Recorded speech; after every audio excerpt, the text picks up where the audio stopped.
जी नाज़रीन अस्सलाम वालेकुम। जैसे कि आप देख सकते हैं कि ये जो सोशल मीडिया की ताकत है, इसमें ये था कि ये जो बाईपास थरपुर यहाँ पे आप देख सकते हैं मोड़ था। मोड़ की वजह से गाड़ियाँ आपस में लग सकती थी और खुदा न खास्ता हादसा हो सकता था।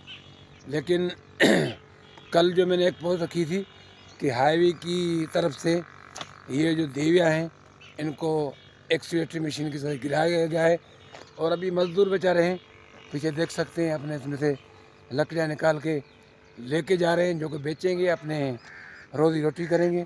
आप देख सकते हैं मेरे बैक साइड में ये पड़ी हुई हैं लकड़ियाँ, बहुत सारी लकड़ियाँ पड़ी हुई हैं, जो कि ये अपना मेहनत कर रहे हैं, अभी निकाल रहे हैं। और मैं कहने का मकसद यही था, अभी जब मौजूद हैं हम देख सकते हैं यहाँ पे मोड़ था, काफ़ी घनी देवियाँ थी, लेकिन जब ये निकल गई हैं तो हम देख सकते हैं कि माशाल्लाह, तो अभी रोड बिल्कुल ही क्लियर दिख रहा है।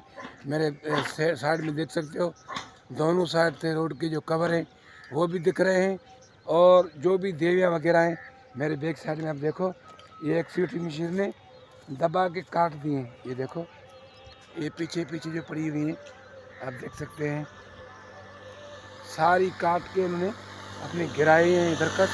अभी इनको ये जो बंदे हैं काट के लेके जा रहे हैं अपनी रोजी रोटी के लिए। ये बहुत ही अच्छा डिसीजन लिया है गवर्नमेंट ने लिया है। ये सोशल मीडिया पे थी कि बाईपास पे रोज़ाना कोई न कोई हादसे हो जाते हैं और देवियों की वजह से गाड़ियाँ गुज़रती हैं तो उनको तकलीफ़ होती है। तो अभी ये हुआ है कि इससे अभी बेहतरी हुई है और ये देवियाँ कटने से अभी कोई भी ऐसे हादसे से बच सकते हैं।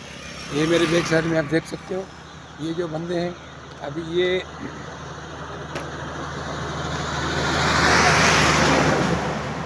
एक्सकेवेटर मशीन से निकाली हुई है लकड़ियाँ। देखो मेरे साइड में ये सारा एक्सकेवेटर मशीन के ज़रिए ये काम हुआ है।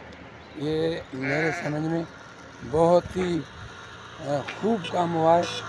और इससे ये हुआ है कि आप मेरे एक साइड में पीछे से देखो, ये मोड़ है, अभी मोड़ बिल्कुल ही सामने आने जाने से कोई गुरेज नहीं, और कुछ भी इसमें अब नहीं हुआ है कि अभी हमें दिखाई नहीं देगा।